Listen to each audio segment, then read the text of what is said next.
El siguiente segmento tiene contenido o opinión.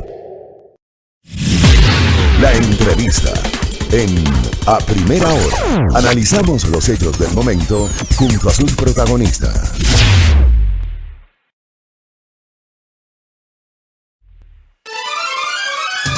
8 de la mañana con 10 minutos, recta final en A Primera Hora. Y en este momento vamos a revisar qué es lo que ha pasado 15 meses después del inicio de la pandemia, cuál es el rol de los laboratorios, cómo se ha venido llevando todo su trabajo también. Para ello vamos a dialogar con el director de la Asociación de Laboratorios Farmacéuticos, ALAFAR, él es Santiago Salguero. ¿Cómo está? Bienvenido, buenos días.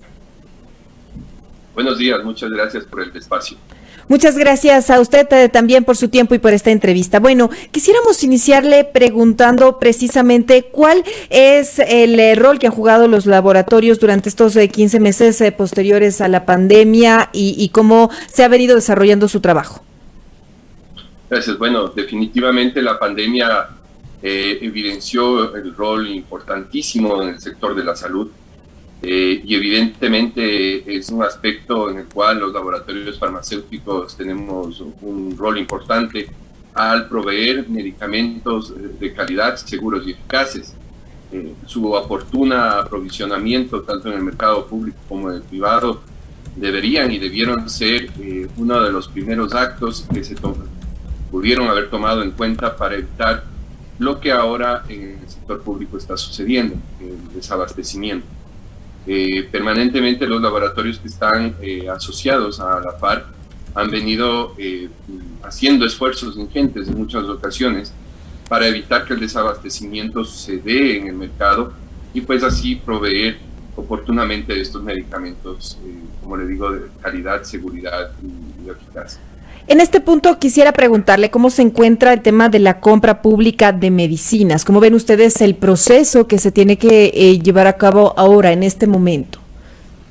Gracias. Bueno, el aprovisionamiento público de medicamentos, como es conocido para todos, ha tenido traspiés durante muchísimos años y esto no ha habido una diferencia que en este último tiempo. Lastimosamente, la adquisición de medicamentos por parte de la Red Pública Integral de Salud se encuentra detenida por varios factores, entre ellos algunos factores en los cambios de normativa, y hemos propuesto ante el Gobierno Nacional algunas acciones que ventajosamente han tenido buena cabida, y eso quiero resaltar. Creo yo que con esta nueva administración tenemos una posibilidad de llegar a ese encuentro que ya mencionaba el presidente Lasso en su posición el 24 de mayo pasado. Bueno, hay muchos retos que enfrentar, hay muchas acciones y decisiones que tomar por parte del Gobierno Nacional, pero allí también nosotros queremos ser acompañantes o apoyar en las decisiones que afecten positivamente a la población y en especial a los pacientes de la Red Pública de Salud. Ahora, señor Salguero, quisiera también preguntarle, usted al iniciar esta entrevista pues hablábamos del desabastecimiento de medicinas. ¿De quién es la responsabilidad de que no haya medicamentos en los hospitales y cuál es el rol que juegan ustedes? Bueno, empecemos por la parte más sencilla. El rol de nuestro lado es ser proveedores ante las solicitudes de los responsables en cada una de las unidades de salud del Estado, y ese es nuestro rol principal. Nuestro rol fundamental, como yo le menciono y le digo, es proveer siempre sus medicamentos de calidad, seguros y eficaces, con los que debe contar no solo la Red Pública de Salud, sino evidentemente todo el mercado ecuatoriano. La responsabilidad en cuanto al aprovisionamiento ya depende de cada una de las instituciones que conforman esta estructura de la Red Pública de Salud.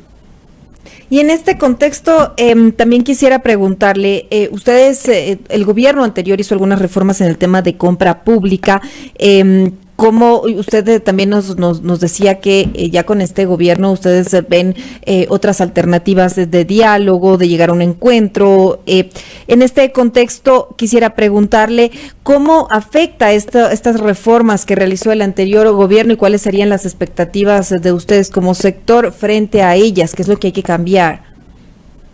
Bueno, la historia con el gobierno anterior empieza aproximadamente en septiembre-octubre del año 2019, a raíz de una propuesta que se hizo para lanzar un programa, un proyecto en su momento que se llamaba Medicamentos para Todos. Este proyecto, este lastimoso proyecto, no consideró los aspectos técnicos que nosotros hicimos mucha referencia, no solo de forma escrita, sino en múltiples reuniones con las autoridades, sobre todo el CERCOP.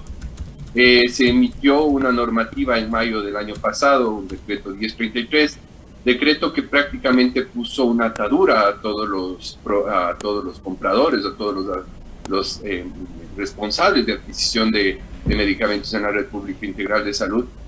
Y al ser esa atadura respaldada con normativa secundaria, que entendemos el CERCOP la está revisando y ojalá y pronto pueda ser modificada, ha impedido a estos responsables de la Red Pública Integral de Salud la adquisición adecuada de medicamentos. Y por ello es que ustedes ven ahora esa falta permanente y esa dificultad de acceso a medicamentos.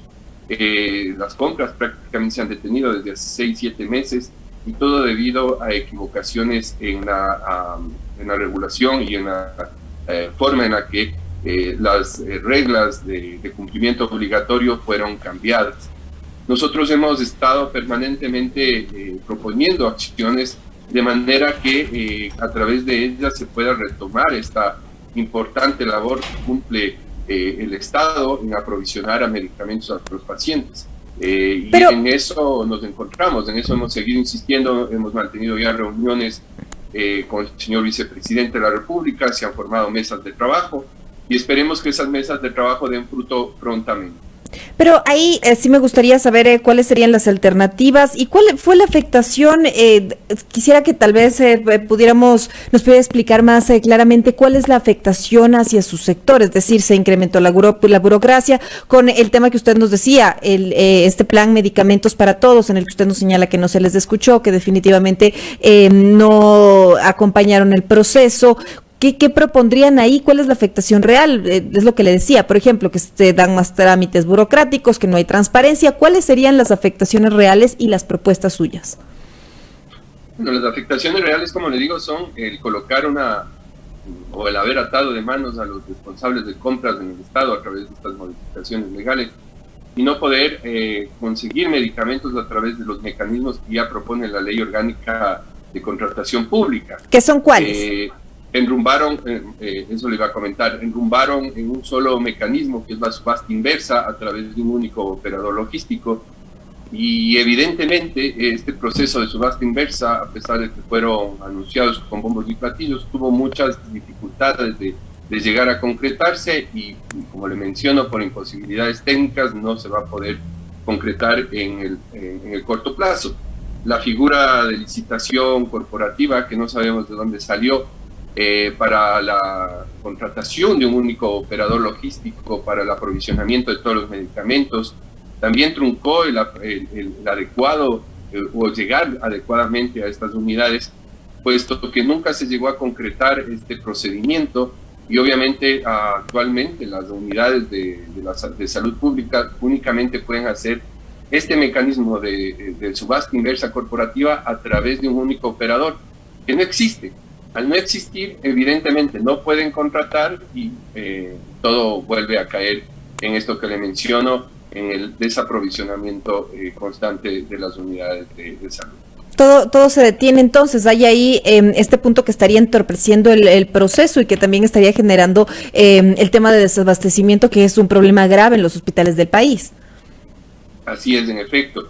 Nosotros hemos sugerido y hemos insistido en la derogatoria de este decreto 1033 para poder dar un oxígeno a la Red Pública Integral de Salud, que pueda por lo menos iniciar otros procedimientos de compra a través de licitaciones o a través de otros mecanismos ya establecidos en la ley, y que cada una de las instituciones por su lado, el Ministerio de Salud Pública, el IES, el ISPA, el SPOL, puedan acceder a este mecanismo de licitación y no esperar a tener esta subasta inversa que tiene que necesariamente unir a estas 4 entidades en un solo proceso, para que de alguna manera hasta encontrar los caminos de solución de todo este problema permanente de la adquisición de medicamentos pueda efectivizarse. Nosotros creemos que existen mecanismos que pueden alentar y disminuir la corrupción en los hospitales públicos, y allí nosotros, como le menciono, no solo hemos sido actores que han ido con la queja ante la autoridad, sino también que hemos llevado propuestas ante ellos, ¿no? Precisamente en este punto, usted nos dice que existen otros mecanismos para disminuir la corrupción en los hospitales públicos. ¿Cuáles son esos mecanismos y cuál sería su propuesta en este tema? En este momento, como le digo, la licitación de cada una de las entidades puede llegar a ser una de las formas más rápidas de aprovisionamiento del mercado público, pero para ello tiene que derogarse necesariamente el decreto 1033. Una vez que se deroguen, las entidades públicas ya se verán desatadas de esa camisa de fuerza y podrá cada una de ellas empezar los procesos de compra hacia los proveedores, que somos nosotros, los laboratorios, de manera que se puedan rápidamente aprovisionar de los medicamentos. Y con esta alternativa que en efecto agilitaría el tema de aprovisionarse de los medicamentos, ¿cómo se garantizaría la transparencia? Bueno, ahí ya son mecanismos que se necesitan insertar en todos los procesos de compra pública. El tema de la transparencia, nosotros creemos que empieza desde el punto de vista de saber quién es el que está detrás del aprovisionamiento de ese mercado. Le cuento lo que sucedió en el año 2016. En el 2016, en la subasta inversa corporativa de ese año, el Estado llamó a concurso a cualquier proveedor, a cualquiera, indistintamente de su categoría.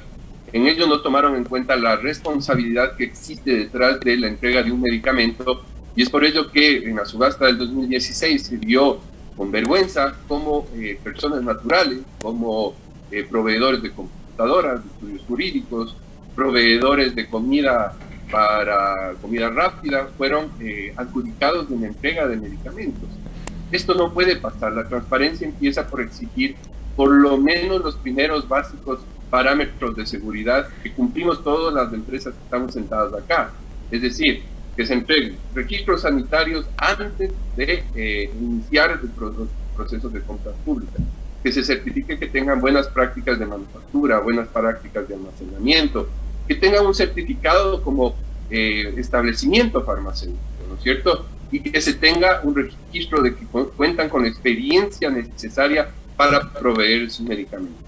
Esas son las primeras y necesarias reformas que se tienen que hacer para poder empezar con los procesos de transparencia en los procesos de compra estatal. ¿Ustedes han podido dialogar con las autoridades del gobierno actual? ¿Han tenido acercamientos para proponerle todos estos puntos que usted nos ha comentado en la entrevista? El tema de que se derrogue este decreto, el tema también de la subasta interna y proponer también las alternativas. ¿Y han tenido este espacio de diálogo con las autoridades? Sí, debo decir que ha habido una buena y gran apertura de estas propuestas. El sector farmacéutico en pleno, como le menciono, se ha reunido ya con el vicepresidente de la República. Estamos estructurando una serie de mesas técnicas que permitan dar viabilidad a todo este mecanismo que se necesita y que se requiere en el sector público, no solo para la adquisición de medicamentos, sino también para evitar su fuga y la pérdida, que finalmente es pérdida de todo. ¿Qué respuesta han recibido ustedes por parte de las autoridades? ¿Cuál ha sido lo que les han dicho en estas mesas o en estas reuniones previas?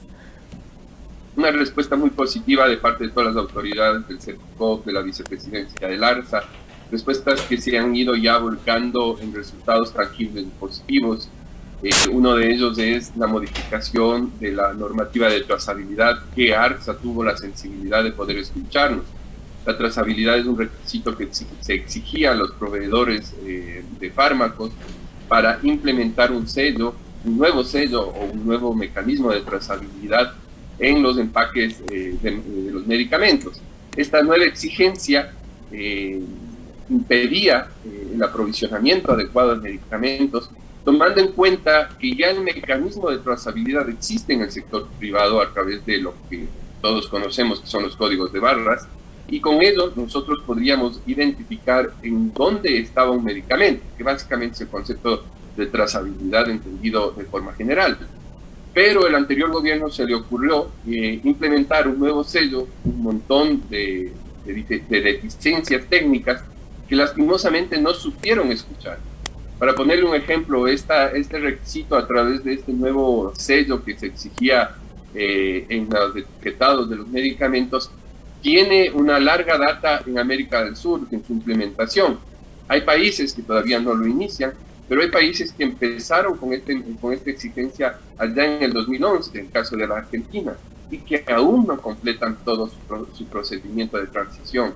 Es decir, es un mecanismo técnico que exige y que demanda muchísima inversión al Estado, sobre todo, y también a los proveedores de medicamentos, y exige y demanda un necesario conocimiento técnico que en el país lastimosamente todavía no está preparado para asumirlo, y por sobre todo exigía a las unidades del Estado, a las unidades de la Red Pública Integral de Salud, la implementación de un sistema de gestión adecuado, de manejo de inventarios en los hospitales, que para nuestro entender no era necesario ir tan lejos, pues esta forma de poder registrar los medicamentos que ingresan y que salen de un establecimiento público pueden fácilmente ser hechas a través de la lectura de códigos de barras, como le digo. O sea, y esa es una de las propuestas que nosotros estamos llevando al gobierno nacional.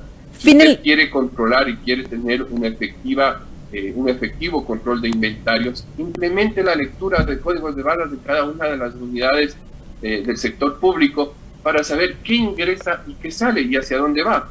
De manera que ese factor, que es un factor predominante en todas las compras públicas, porque no se conoce a dónde van muchos de los medicamentos, evite esa pérdida y ese mal uso que se les ha venido dando.